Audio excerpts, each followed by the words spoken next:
Welcome back to the Hoof Talk channel. I just thought I'd give you a slight preview of what's going to happen in this video. Today we're going to be dealing with a sole ulcer on a dairy cow.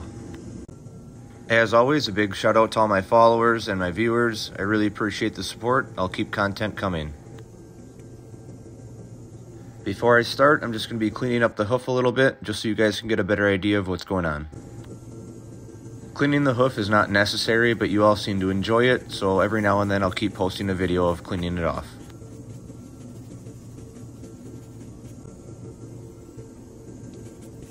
This cow is mixed with Swiss and Holstein, I believe. You can tell she's a dark red cow, so her pigments in her hoof are going to be a little bit darker. As you can see when I start trimming here, it's not that nice white, but it's still a healthy hoof, other than the sole ulcer that we're going to be dealing with.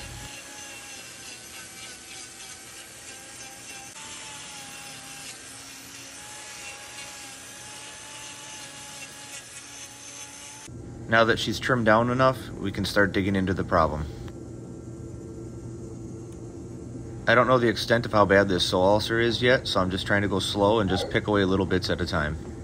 These problems stem from standing or walking too long, and farmers try to help that out by providing soft bedding to encourage them to lay down. She does have a lot of strands of loose hoof horn in there, so it's not just as simple as picking away all that dirt, so I actually have to cut away some of that loose hoof horn. Again, I'm just trying to go as slow and as gentle as I can because this does hurt the cow slightly, but she's actually taking it very well. Unfortunately, this all does have to open up and it's going to look worse before it gets better. But it is 100% necessary.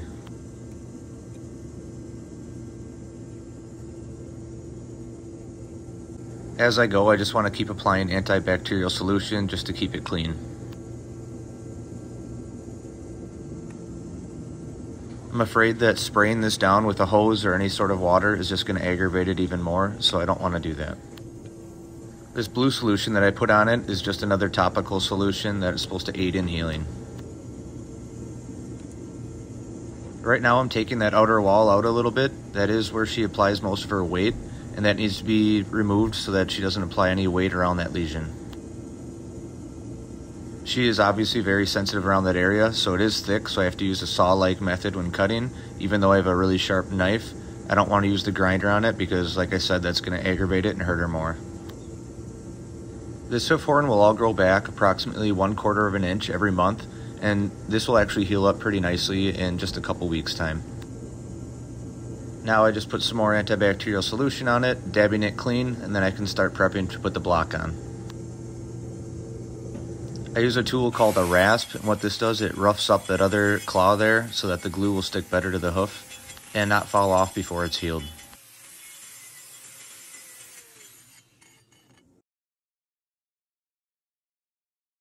Now it's to apply a rubber flexible block, and this provides a lot more cushion than just a standard wood block. Wood blocks some farms prefer just because it doesn't get stuck in their manure pump, but I recommend these flexible rubber blocks for cushion. And what this does is it acts as a crutch so she can put most of her weight on this block and not step on that lesion. Now she's all ready to get wrapped up, and she gets wrapped with iodine mixed with salicylic acid, which is aspirin for pain, and a little cotton for some comfort. And then this wrap will stay on 1 to 2 days until the farmer takes it off, and then it has some time to air out. If she does need a little extra help, we do come back and we do clean it out again and reapply the wrap just to help her along with the healing process. Now that she's all done, she can go eat, go lay down, and hopefully live a less painful life. I like to think that she knows that we helped her out. I just want to quickly show you what this block does. You can see right here, she's putting all that weight on that block and not even stepping a little bit on that lesion. And that's the main thing that's going to aid in her healing. Thank you all so much for watching, and I hope you enjoyed.